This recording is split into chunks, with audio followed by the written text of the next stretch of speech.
Story No One. The Last Camp. The fire crackled gently, casting flickering shadows across the trees as the night closed in. Jake, Emma, and I had set up camp deep in the forest, miles away from the nearest town. The sky was clear and the air crisp. We had hiked all day, and now, with our tents up and a fire burning, we were ready to enjoy a night of storytelling and relaxation under the stars. Jake had always been the bravest among us, never one to flinch at anything. So when we heard that low guttural roar echo through the forest, Jake barely even blinked. But Emma and we froze. It wasn't the sound of any animal we knew. It was distorted, almost human, but with an edge of something far more sinister. "Must be a bear," Jake said casually, poking at the fire with a stick. "I'll check it out." Emma and I exchanged nervous glances. We told him not to go, that it wasn't worth it. But Jake wasn't the kind of guy to back down from a challenge. He grabbed a flashlight and disappeared into the trees, his silhouette swallowed by the darkness. The minutes dragged on. That unsettling roar came again, louder this time, closer. My heart pounded in my chest as I strained to listen for Jake, but the only sound was the whisper of the wind through the trees. "Jake should be back by now," Emma whispered, her voice shaking. We stood at the edge of the camp trying to peer into the pitch-black forest, but the flashlight's beam could only cut through so much. After a few more agonizing minutes, I grabbed a second flashlight and told Emma to stay put. Against my better judgment, I decided to go after him. The forest was eerily quiet, save for the occasional rustle of leaves beneath my feet. Every snap of a twig made me jump. I called out for Jake, but there was no answer. The roar hadn't sounded again, and now that silence was more terrifying than the noise itself. Then I saw it, a faint glimmer of light in the distance.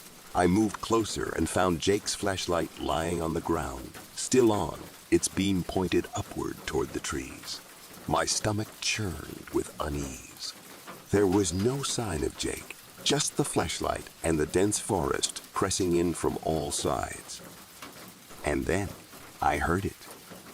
A wet, dragging sound, like something heavy being pulled through the undergrowth. I turned, the flashlight shaking in my hand. My heart raced, every instinct screaming at me to run. But I stood frozen as something emerged from the shadows. At first, I couldn't comprehend what I was seeing. It was human, but not quite. Its skin was stretched tight over gaunt, unnatural features. Its eyes glowed faintly in the beam of my flashlight, pale dead, yet filled with an overwhelming hunger. The creature's mouth hung open, and from it came that same chilling roar we'd heard earlier. I stumbled back, nearly dropping the flashlight. The thing moved closer, its steps slow but deliberate. Then I saw it, an old, ragged bullet wound in its chest, leaking a black, tar-like substance. It wasn't just a monster. It had once been a man, someone who had died in these woods, shot by mistake, mistaken for an animal. And now it had come back, for revenge, for blood. I turned and ran, my breath coming in ragged gasps, the creature's roar echoing behind me. I burst back into camp, Emma screaming as she saw the terror on my face, but it was too late. Behind me, the creature lunged from the shadows, faster than anything that size should have been. It grabbed Jake, who had stumbled back into the clearing moments before me, and dragged him into the darkness. I heard his screams for only a few seconds before they were cut short, replaced by that terrible, gurgling growl. Emma and I didn't wait.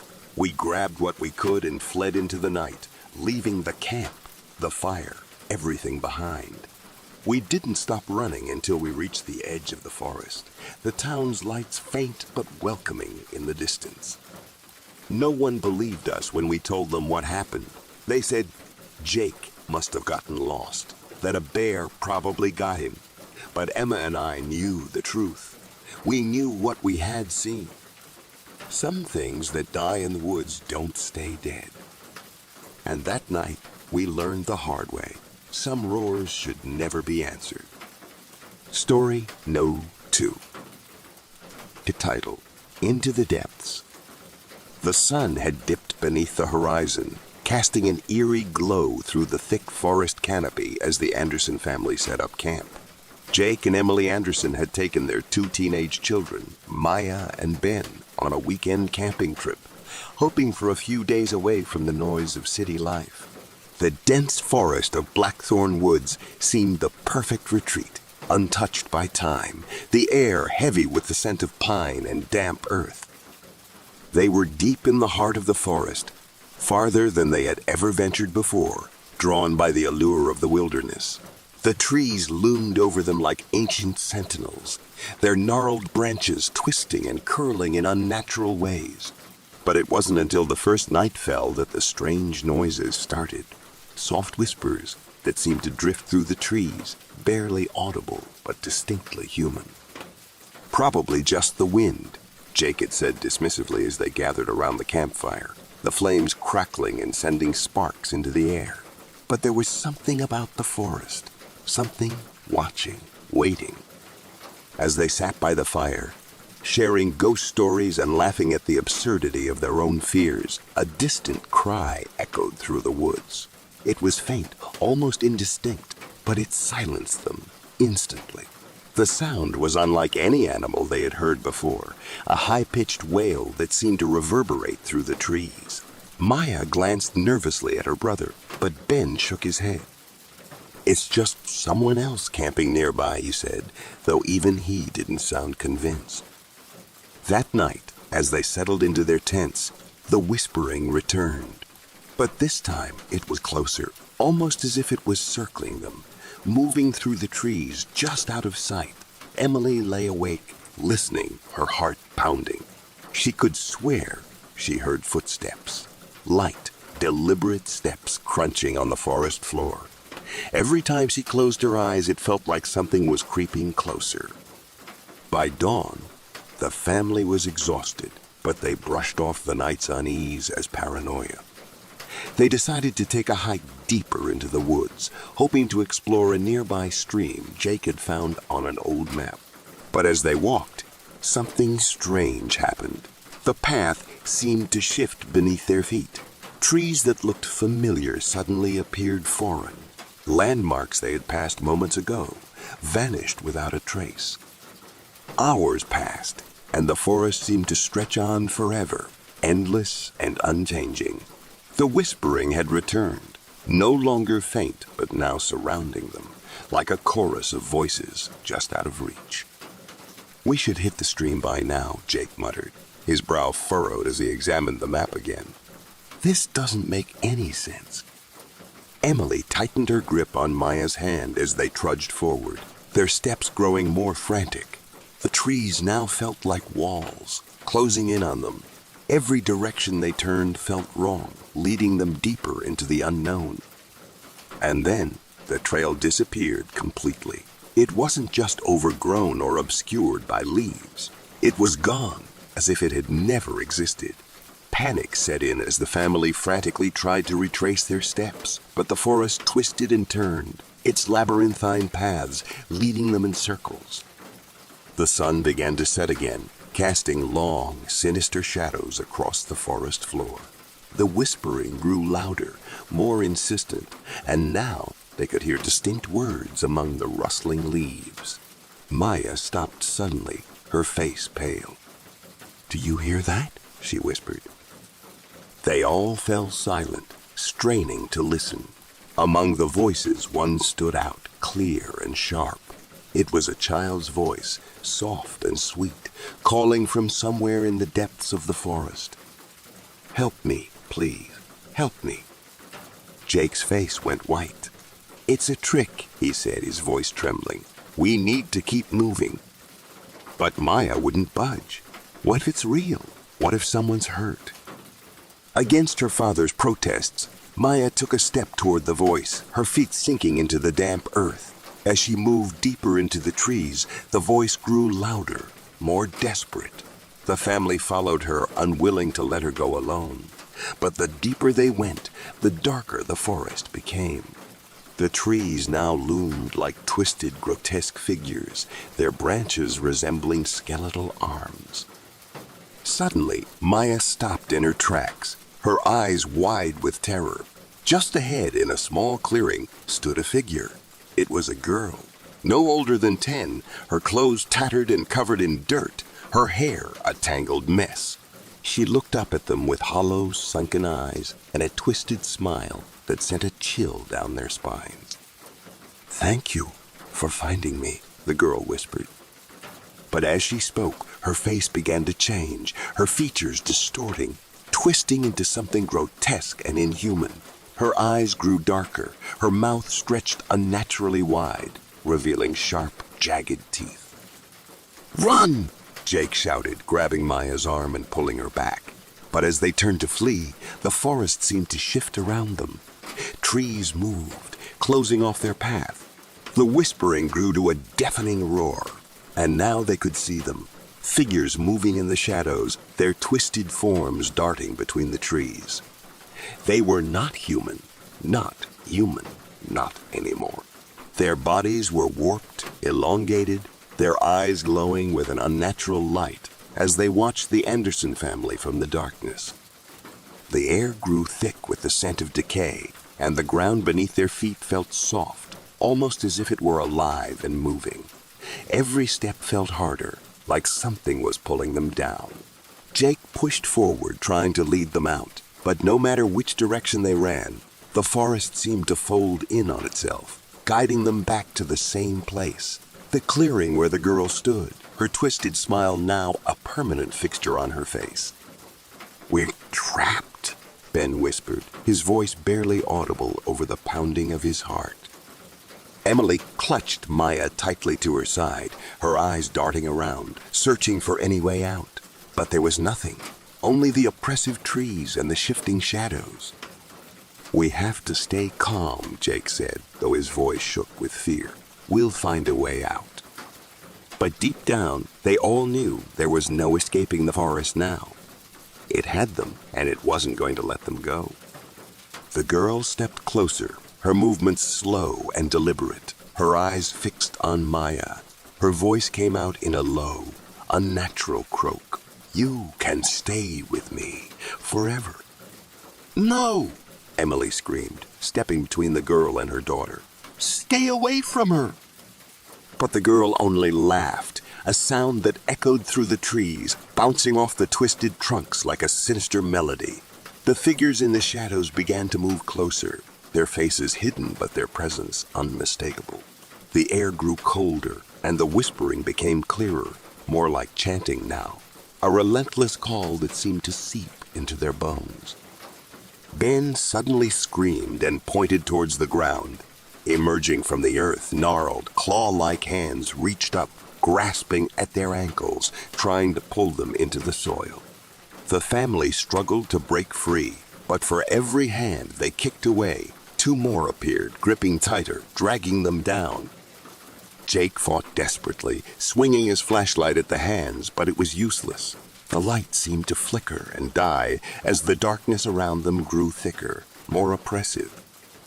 "We have to fight it," Jake yelled, but his words were drowned out by the cacophony of voices all around them, voices that grew louder and louder until they were deafening. The ground began to give way beneath them, the soil opening up like a gaping maw ready to swallow them whole. They could feel themselves sinking, the earth cold and unforgiving as it pulled them deeper into its grasp. Maya's terrified scream echoed through the forest as the girl stepped closer, her twisted smile never wavering. "You belong here now," she whispered, her voice a sickening hiss, just like the others. With a final, desperate push, Jake managed to break free from the hands that held him, grabbing Emily's arm and pulling her back to her feet. But it was too late for Maya and Ben. Their bodies were sinking fast, their hands reaching up, eyes wide with terror as they disappeared beneath the earth. "No!" Emily shrieked, lunging forward to grab Maya's hand. but the ground swallowed them both before she could reach them. Jake stood frozen, his breath coming in ragged gasps as the ground sealed over where his children had been, leaving no trace that they had ever been there. The forest fell silent. The whispering stopped. The figures in the shadows retreated, and the girl. She was gone. Jake was alone now, standing in the clearing that felt impossibly quiet after the chaos. He sank to his knees, his mind numb with shock. His wife and children, gone, taken by the forest. Hours passed, or maybe it was days. Time seemed to stretch and warp in the unnatural stillness of Blackthorn Woods.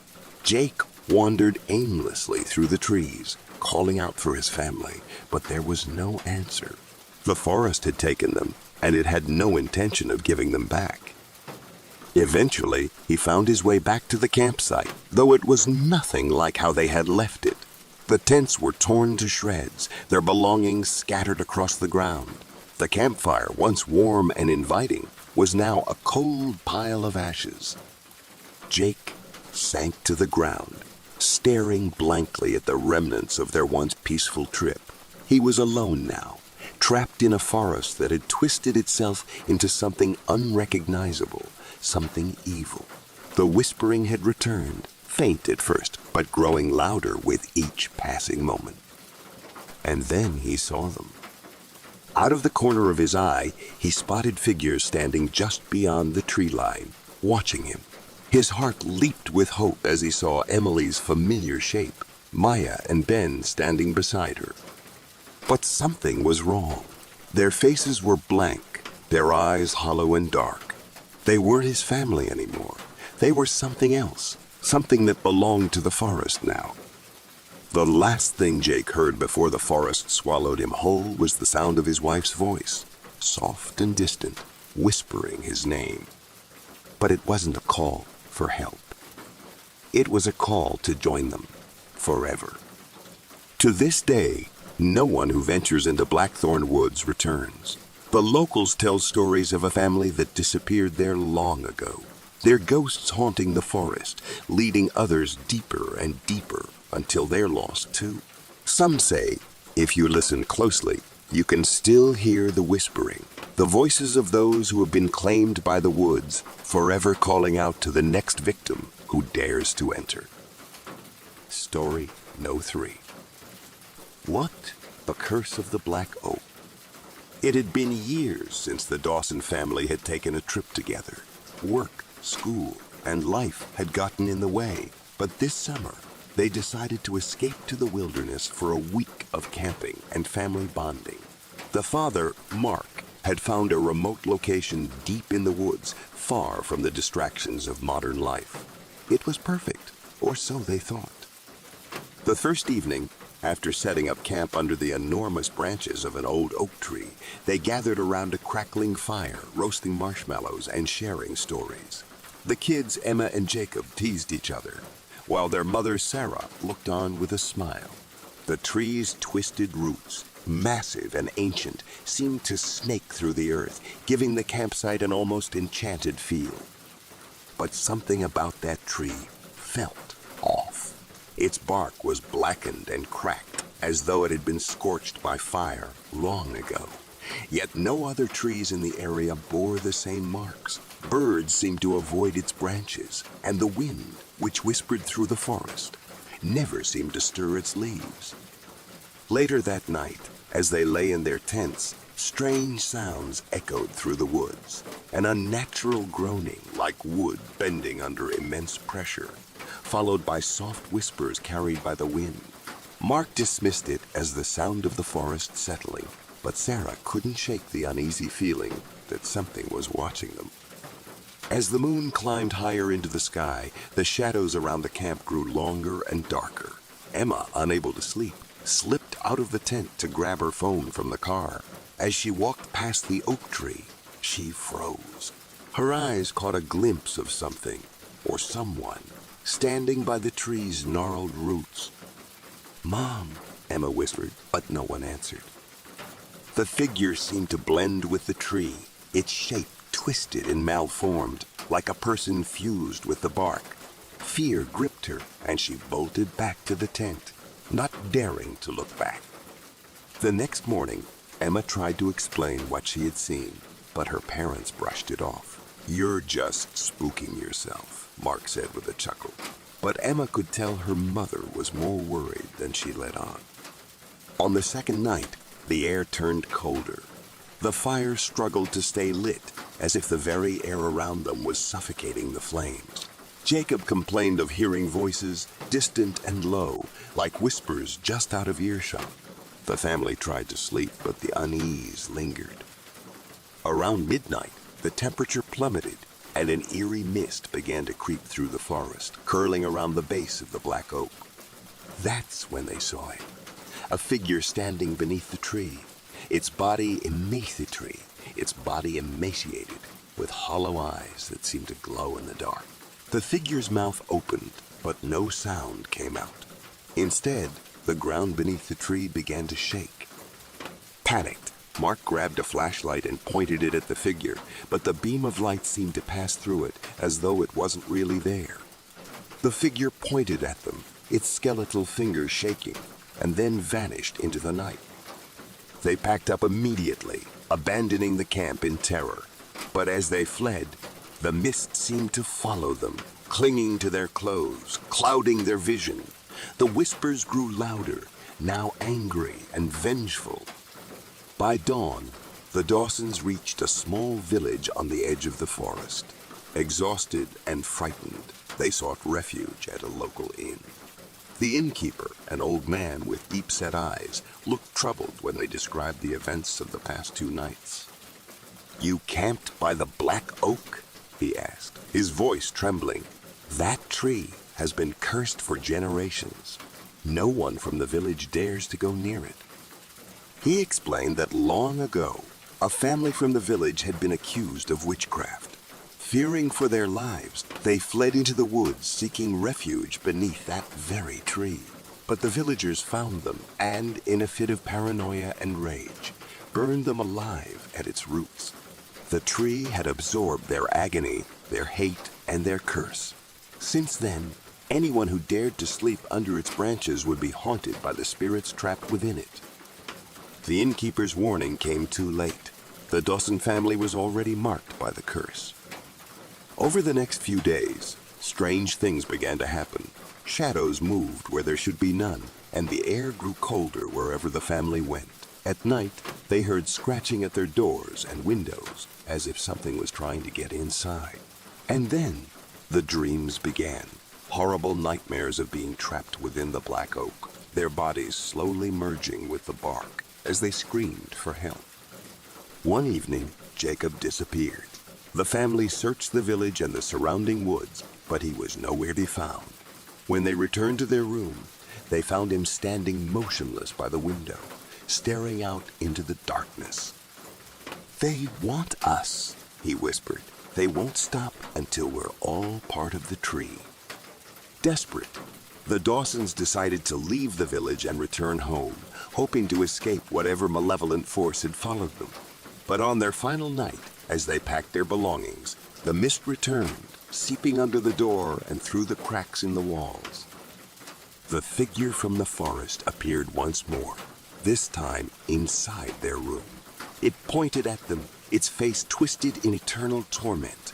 The air grew thick with the scent of burning wood, and the walls of the inn began to warp and groan, as though they were turning into the bark of the cursed tree. Mark, Sarah, and Emma tried to run, but their limbs felt heavy, as if invisible roots were wrapping around their legs, pulling them back.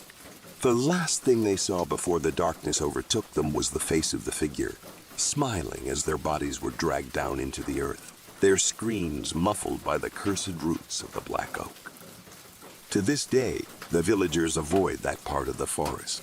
The inn where the Dawsons stayed has been abandoned, and the black oak remains, its bark cracked and blackened, a monument to the horrors that transpired beneath its twisted branches. Some say, on quiet nights, you can still hear the whispers of the Dawson family, trapped within the tree, forever cursed to haunt the place where they sought refuge. and woe to anyone who dares to camp beneath its branches again. Thank you for watching our video. For more creepy stories, stay tuned to our channel. Like, subscribe and share. See you next time. Till then, take care.